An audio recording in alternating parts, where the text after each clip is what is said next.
guys, so let's start the latent heat of vaporization here. Same वही है, fusion में क्या था, इतना अमाउंट ऑफ हीट सप्लाई कर दिया आपने जिससे कि सॉलिड से लिक्विड फेज में आ गया, कहां तक, उसके मेल्टिंग पॉइंट पर। इसमें क्या है, लिक्विड सब्सटेंस को किस में कन्वर्ट करना है, वेपर में कन्वर्ट करना है, कहां तक, उसके बॉइलिंग पॉइंट तक, उसके बॉइलिंग पॉइंट तक। That heat is known as the latent heat of vaporisation. क्या होगा, the heat supply, the heat supply to substance, heat supply to substance, heat supply to substance, heat supply to substance to change the state, change the state, heat supply to substance to change the state, change the state, change the state from, change the state from, change the state from liquid to vapor, liquid to vapor, again liquid to vapor,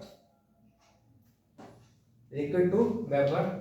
The heat supplied to substance to change the state from liquid to vapor, liquid to vapor at its melting point, sorry boiling point, at its boiling point, कहाँ पे जी, boiling point पे, at its boiling point called, हाँ at its boiling point, ठीक है, 1 atmosphere pressure and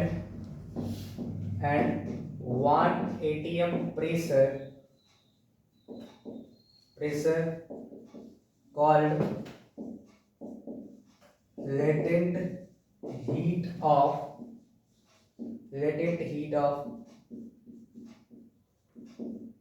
vaporization,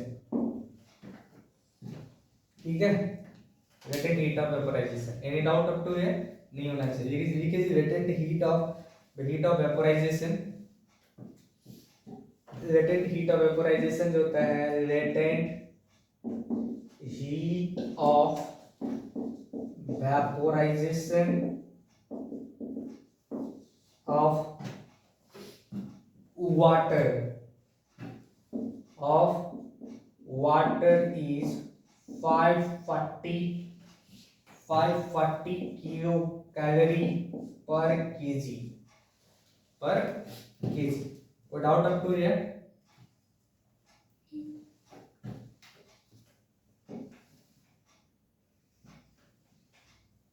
अगर मान लो कभी क्वेश्चन में ये वैल्यू अगर नहीं दिया रहता है, कभी क्वेश्चन ये वैल्यू अगर प्रॉब्लम में ये वैल्यू अगर प्रोवाइड नहीं किया रहता है, latent heat of vaporisation of water, ठीक है, तो आपको ये वैल्यू मान लेना है, कितना, 540 किलो कैलोरी पर केजी, ठीक है, you have to assume it, understand.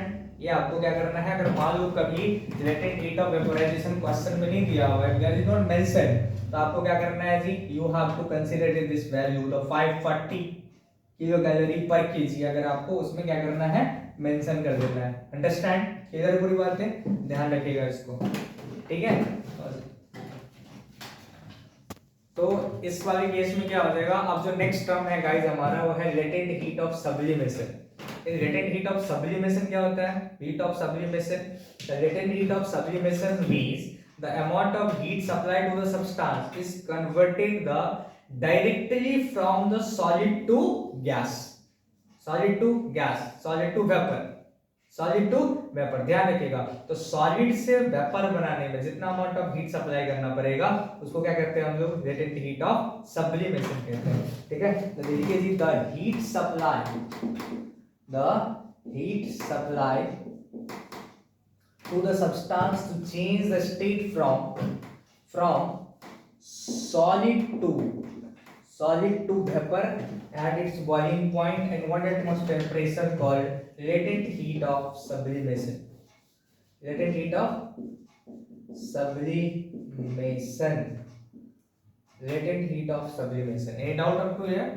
So the heat supplied to the substance to change the state from solid to vapor at its boiling point, and what atmosphere pressure called latent heat of sublimation. Okay, called latent heat of sublimation. ठीक है?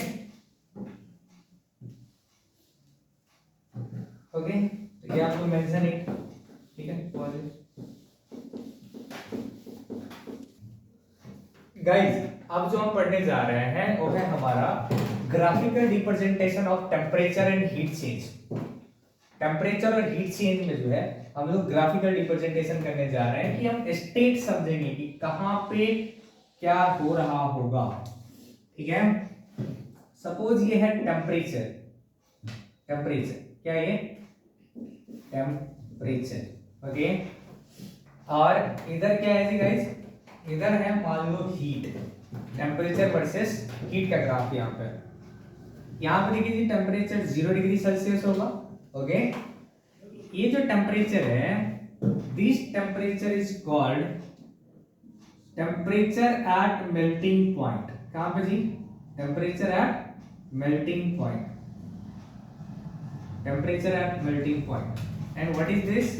This is the TB. इसको क्या कहते हैं? Temperature at क्या जी? Boiling point, temperature at boiling point. Tm is the temperature at melting point, Tb temperature at the boiling point। अभी देखो जरा ध्यान से, सब्सटेंस कुछ ऐसा हो रहा है, ठीक है, कुछ ऐसा जा रहा है। मान लो कि यहां से यहां जा रहे हैं, ओरिजिन में यहां जा रहा है, इस पॉइंट पे जा रहा है, और जो यहां से O से A पे जा रहा है। सपोज क्या हो रहा है, इसको बताओ क्या हो रहा है? हीट चेंज हो रहा है। अरे बोलो क्या हो रहा है? हीट चेंज हो रहा है। तो ये देखिए यहां से हीट चेंज हो गया, यहाँ पे 0 से लेकर के A पे गया, 0 से लेकर के A पे, यानी कि O से लेकर के A पे अगर मैं गया तो अभी O से A में क्या हो रहा है? ये अभी ये मेल्टिंग पॉइंट पे है। कौन सा टेम्परेचर है? मेल्टिंग पॉइंट पे है। तो ये अभी O से A में सब्सटेंस कैसा बिहेव कर रहा है? सॉलिड, क्योंकि अभी मेल्ट नहीं हुआ है, मेल्टिंग पॉइंट पर है। नहीं समझे? अभी टेम्परेचर यहाँ पे 0 डिग्री सेल्सियस है, 0 डिग्री सेल्सियस से अभी वो मेल्टिंग पॉइंट टेम्परेचर में जा रहा है। सपोज 0 डिग्री वाटर में चला रहा है, तो अभी इस बीच में क्या है? आइस सॉलिड फॉर्म में है या नहीं है? तो O से A वाला जो स्टेट को रिप्रेजेंट करता है वो किसको फॉर्म कर रहा होगा? सॉलिड फॉर्म कर रहा होगा। नहीं समझे? दूसरा अगर मैं बात करूं तो सपोज A से B में, A से B में, A से B में क्या आ जाएगा? ये अभी मेल्टिंग पॉइंट पे है, मेल्टिंग पॉइंट पे है, मतलब ये आइस भी होगा और उसी मेल्ट भी कर रहा है। तो मेल्ट कर रहा है तो लिक्विड में भी होगा, मेल्ट भी तो कर रहा है ना। तो आइस, तो अभी मेल्टिंग पॉइंट पे 0 डिग्री सेल्सियस पे आइस में पूरा पूरा आइस है। अगर 0 डिग्री सेल्सियस अगर मेल्ट कर रहा है तो आइस किस में कन्वर्ट हो रहा है? लिक्विड में, नहीं क्या? तो सॉलिड प्लस लिक्विड हो जाएगा, सॉलिड प्लस लिक्विड हो जाएगा। यहाँ पे फेज चेंज हो जाएगा। यहाँ पे कहां से कहां तक? A से लेकर के B में क्या हो जाएगा? सॉलिड प्लस लिक्विड हो जाएगा, यानी कि फेज चेंज, सॉलिड प्लस हो गया फेज चेंज। कोई दिक्कत? A B। नेक्स्ट टर्म क्या है? A B हो गया। फिर यहां से क्या होगा? B से मान लो C पे चला गया, B से C पे चला गया, B से C पे। What will happen? B to C। What will happen in B to C? B to C में क्या होगा? अभी मेल्ट कर रहा था, यानी कि लिक्विड फेज में, सॉलिड से लिक्विड में आ गया है। लिक्विड से कहां पे जी? अभी बॉइलिंग पॉइंट पे गया, अभी बॉइलिंग पॉइंट पे जस्ट पहुंचा है। तो B से C वाला जो ग्राफ है वो क्या दिखा रहा है? क्या होगा बताओ? लिक्विड, अरे सॉलिड से लिक्विड यहाँ पे था, अभी ये बस मेल्टिंग बॉइलिंग पॉइंट पे पहुंचा है ना। तो पहुंचने से पहले B से C में कौन सा वैल्यू होगा? B से C में लिक्विड हो जाएगा, होगा कि नहीं होगा? तो that B to C is called, B to C state क्या हो जाएगा? लिक्विड हो जाएगा, होगा कि नहीं होगा? यहाँ पे अभी फेज चेंज नहीं हो रहा है, इसमें कोई फेज चेंज नहीं हो रहा है। अभी देखो ना, यहाँ से टेम्परेचर चेंज तो हुआ, टेम्परेचर चेंज हुआ लेकिन फेज में कोई चेंजेस नहीं हुआ। अब मान लो सी से अपन डी पे है, सी से कहां पे है, डी पे, तो सी से डी पे क्या है, liquid is the converted at the boiling point.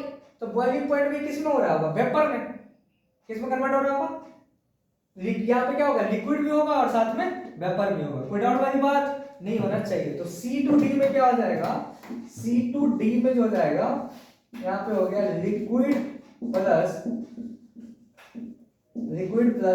Vapour. यहाँ पे क्या हो रहा होगा, फेज चेंज हो रहा होगा।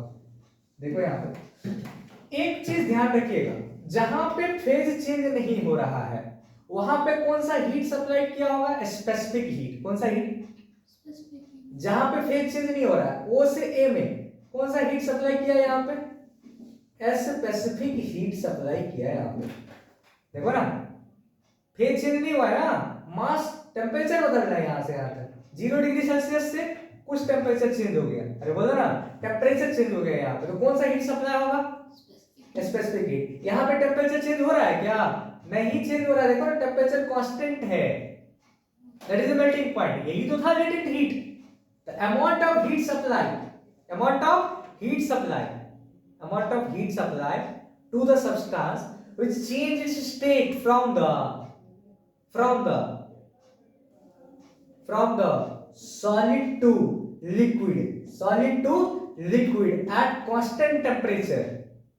अभी देखो ना यहाँ पे मेल्टिंग पॉइंट है ना जी, एट मेल्टिंग पॉइंट में जो कन्वर्ट कर रहा है ना सॉलिड से किस में, लिक्विड में। डेफिनेशन प्रूफ हुआ है यहाँ पे, क्या था डेफिनेशन की, amount of heat supply to change its state of the substance from the solid to liquid at its melting point। तो कांस्टेंट टेम्परेचर है कि नहीं है, मेल्टिंग पॉइंट पे सॉलिड से लिक्विड में कन्वर्ट हो रहा है। यहाँ पे कौन सा चीज, फेज चेंज हो रहा है, फेज चेंज हो रहा है तो यहाँ पे कौन सा हीट सप्लाई हो जाएगा, लेटेंट हीट। क्या हो जाएगा जी, डायरेक्ट यहाँ पे लिख रहे हैं latent heat of fusion supply हो जाएगा यहाँ पे।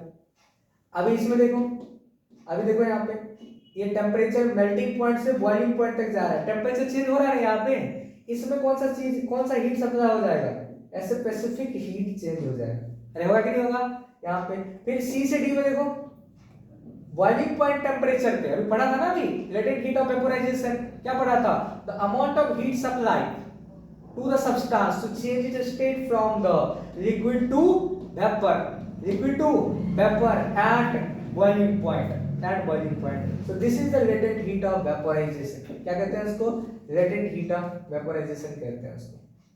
क्लियर है पूरी बात है, latent heat of vaporization कहते हैं उसको। क्लियर है, so this is the graph over here। ठीक है, ये हो गया latent heat of vaporization है। समझ गए, ये हो गया आपका ग्राफ, यानी कि सी से डी जो है फेज चेंज हो रहा है, तो जहां पे फेज चेंज होगा वहां पे कौन सा हीट सप्लाई होगा, लेटेंट हीट। पर जहां पे टेम्परेचर चेंज हो रहा होगा वहां पे स्पेसिफिक हीट का सप्लाई होगा।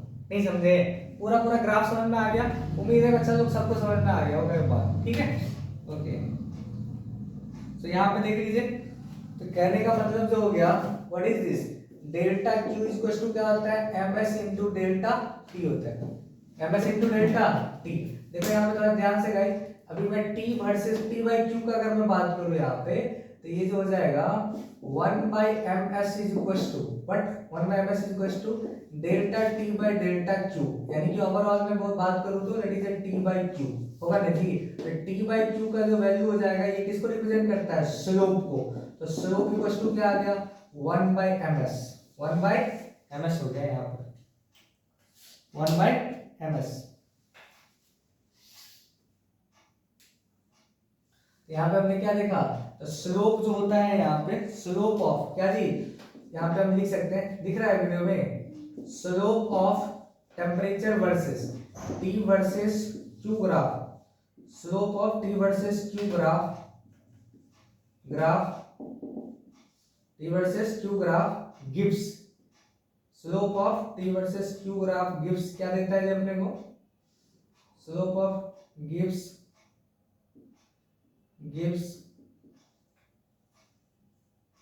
graph, slope of t versus q graph gives what, gives a specific heat। Specific heat देता है, ओके ना। और भी इनवर्स रिलेशन होता है इसके साथ, इनवर्सली प्रोपोर्शनल होता है। कोई दिक्कत वाली बात नहीं होनी चाहिए यहाँ तक, कोई डाउट नहीं है। अब अपने को पढ़ना है फिर मिक्सचर का प्रॉपर्टीज, फिर अपने लोग पढ़ेंगे कि कन्वर्ट कैसे करेंगे हम लोग, है कि नहीं जी। कन्वर्ट कैसे करेंगे, हीट चेंज कैसे होगा, एक स्टेट से दूसरा स्टेट में जाएगा, तो इसके बेसिस पे अपने को करना है क्वेश्चन। क्या करना है, क्वेश्चन करना है यहाँ पे। अभी करा दें, ठीक है। ओके गाइस, तो हम इस पे क्वेश्चन करेंगे नेक्स्ट क्लास में इस पे, ठीक है। तो आप लोग इसको पढ़ के आइएगा, पूरा ध्यान रखिएगा उसको। Okay, take care.